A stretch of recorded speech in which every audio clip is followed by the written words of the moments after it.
since I'm speaking of special guests, I want to go back to the event that Kimberly kind of opened up. And that is, so for all the listeners out there, and for those that were not big Tampa Bay Storm fans back in 91, the event that Kimberly was referring to on the Geostorm car was, so back then, so Ron and Ron was huge back then. And I don't know if you can look, actually the poster got cut off. Speaking of which though, I have some of the, hold on one second while I grab a poster. Hopefully you guys can still hear me from far away. All right.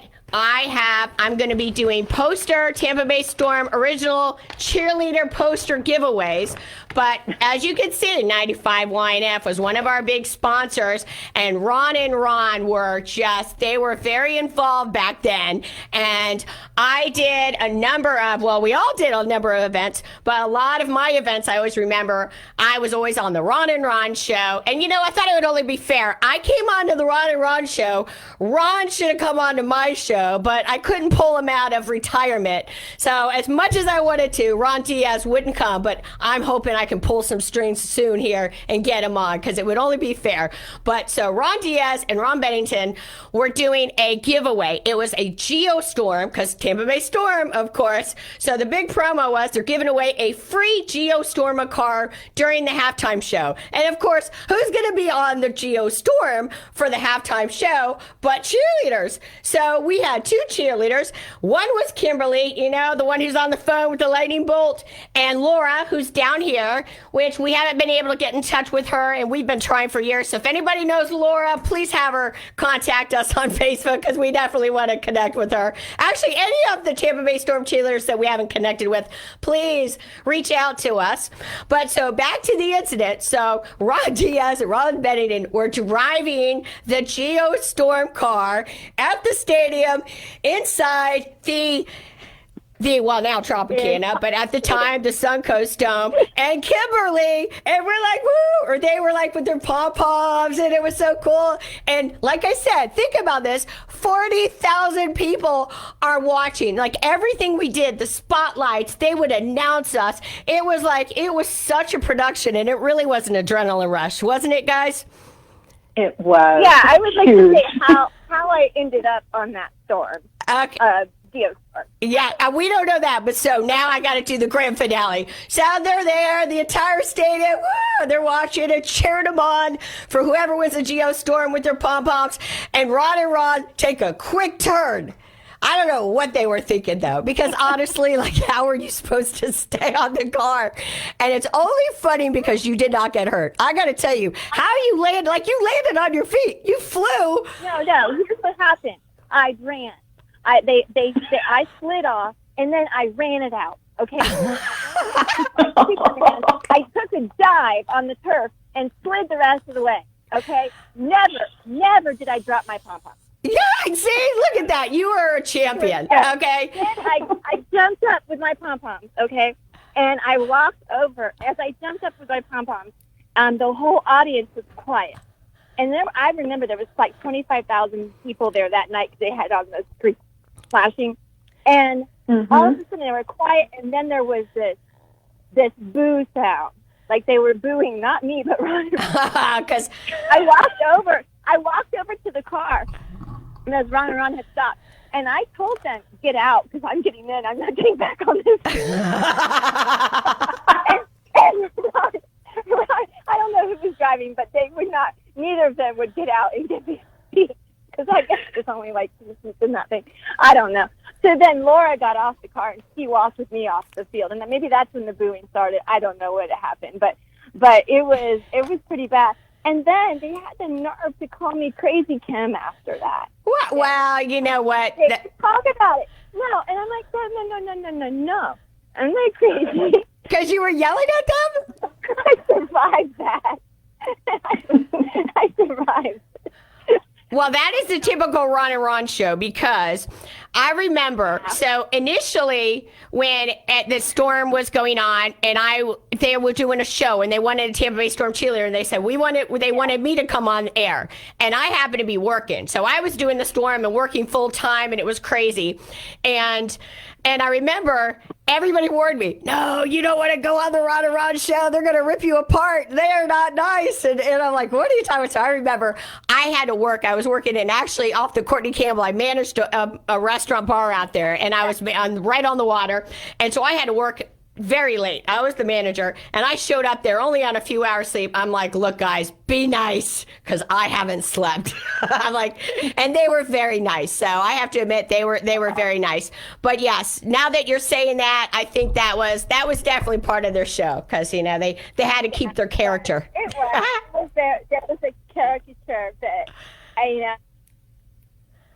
Oh my gosh. Okay. But I'm cool. It didn't change anything in my life. I didn't get hurt seriously or anything. So Yeah, that's to me why it's funny. Like, if you would have gotten hurt, then of course we wouldn't be laughing about it or even talking about it. But you are such a good sport, man. I have to tell you. But the minute I mentioned it to another friend of mine, he was trying to pull some strings to get him on air. The first thing he said, I happened to mention back then, and he's like going, "Oh yeah, I remember the girl that fell off the car." Like, it was so for those that went to the Storm games, they definitely remember that incident. So at least we're here to say that you're good, you're healthy, and you didn't get and you. I'll tell you what, girl. Like, you should be a stunt girl. Like that, you have another calling, like Tampa Bay Storm cheerleader, dancer, and stunt girl. Stunt woman, stunt woman, yes. Yeah. Oh my goodness. Well, so speak. But I want to tell you this, because this is segue into like the behind the scenes of the practices. Didn't we practice like 3 times a week, Sharon? It was something like that. Yeah. It was like heavy practices, and they went on for hours, right? Oh, They did. They were usually 3 hours. well, Yeah. I remember because every halftime show, so we always had the theme. Remember, there was always a new theme. We had the Hawaiian luau night that we did a commercial for. And then there were like all the different themes. We had the karate, like every time we always had a different theme and a different costume. And I don't even know how I did it, because I was burning the candle on both ends. But I remember we would have like 8-hour day practices on Saturdays. Like, we were learning the routines, doing it and getting out there, announcing with the spotlights. It was non-stop. Oh my goodness. Yeah. Well, we had every halftime, and then we had quarter breaks too. But the reason I was on that car with Laura is because we both had missed practice. Because if you missed practice, you could not perform. That's how strict Debbie was. And I missed. Yeah. I don't know what I got, but I couldn't come. So that was it. Debbie was really strict. You had to be at practice. And what was that thing you remembered about having to pay? Yes, I remember. Okay, so I don't know if you remember this, Sharon. So in order to make sure, because Debbie was very strict, and I ended up moving back, even though like our practice was in Tampa. I ended up moving back to the beach, and so my drive was much further than a lot of people once I moved back. And if we were late, I'm talking 1 minute late, we always had to pay a fine. It was a $5 fine, and I think it went up. It matters how late we were, but usually I was pretty within that time frame, because I remember just paying $5 all the time. And then what it was is we paid the fine, and the money went in this pot, and then at the end of the year, it paid for our party. Well, needless to say, I pretty much paid for the party. Yes. Oh my goodness. That was funny. But so speaking of the Ron and Ron, then I'm going to stop talking, because I want you guys to talk about because I know Sharon did a lot of really cool events. But I remember one of the Ron and Ron shows where we were special guests, and they were nice, though. They really were nice. So I don't want to say when they kind of scared me, thinking they were going to rip me apart, but they were very nice and very respectful. But I do remember that one of the things that they sent a limo out for, and I was hoping to get Jay Gruden on too. But like I said, we're going to do a part 2. So one of our big time superstars was Jay Gruden, and I remember we ended up doing the Ron and Ron show together, or one of the events, and we were in the limo, and it was absolutely insanity. I have never been to one of their events before. We're talking thousands and thousands of people. It was crazy. I think one of them they had somebody parachute in, but it was such a blast. But we did a lot of special event, like in addition to like you guys were saying, the ridiculous practices and the shows and during the games and all this stuff. There's a lot of special guest appearances. And I know, Sharon, I'd love for you to talk about some of your special guest appearances that you got to do for the Storm. We had some wonderful opportunities to be celebrities, basically, with a lot of very famous people or things. We did a commercial at the Don Cesar, which was really special. We did that for the Luau show that we had with the Tampa Bay Storm. And then Hulk Hogan called the Storm and asked for some of the cheerleaders to come and do an event with him. They had like the WWE fighters or F fighters, whatever they were, at USF. And he was hosting it. He wasn't part of it, but he was the host. See, we need to get him on the show, too. That's only fair, right? And then he had us go out to his house area out in Biltmore, out in Madeira area. Oh, yes. That Mac Daddy. Yes, it was awesome. And he just wanted us around. So the guest appearances were really fun. We got to do one in Clearwater for the U.S. women's volleyball team. They were out there demonstrating, and they wanted us there as well to kind of help and referee. The Good Morning Tampa Bay show. Yes, I did that one. It was speaking of the Don Cesar, so it was the Good Morning. I'm pretty sure it was the Good Morning Tampa Bay. It was such an awesome event, and we did a fashion show. It was a swimwear fashion show. I got to get my hand. We had so many awesome videos. Of course, they were VHS back then. we gotta, and actually, hopefully, Brian, I'm gonna get my hands on some videos that I'm going to post on Shine MG Bright show page, and also too, I want to bring in anybody who has any memories and pictures, and I want to open the door for anybody to post any awesome pictures that you might have from back then. Share any memories. So please go to Shine MG Bright show page, because I want to keep this segment going of Remember Tampa Bay When, because we really had some, it was such a great time then. And for those that really didn't get to experience it and live it, we got to share it, because it was definitely a time to be had, for sure. Now, there was another one that I remember you mentioning that you got to do. I'm bummed out I was working so much and burning the candle on both ends, because you got to do some pretty cool special events. Now, how about the one with Gloria Estefan? Yes, well, Gloria Estefan came and performed at the Super Bowl when it was in Tampa at that time, 91, I guess it was, and asked if we could come and help do a little routine with little kids.